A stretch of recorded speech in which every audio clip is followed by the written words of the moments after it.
तर मनपा निवडणुकीमध्ये मतमोजणीची प्रक्रिया निर्विघ्नपणे पार पाडण्यासाठी प्रशासनानं आधुनिक यंत्रणेचा वापर करण्याचा निर्णय घेतलाय। यंदा पहिल्यांदाच तांत्रिक अडथळे दूर करण्यासाठी पाडू या आधुनिक यंत्रणेचा वापर केला जाणार आहे। पाडू म्हणजेच printing auxiliary display unit.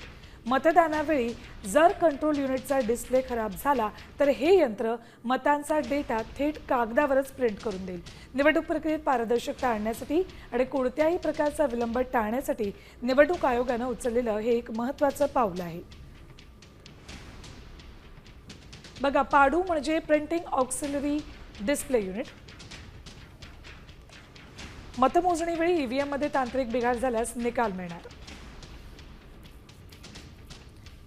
Control युनिटचा डिस्प्ले खराब झाला तर पाडूद्वारे मतं पाहता येतील।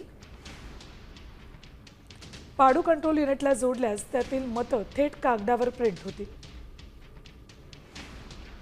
उमेदवारांना लेखी स्वरूपात निकाल तात्काळ पाहता येईल।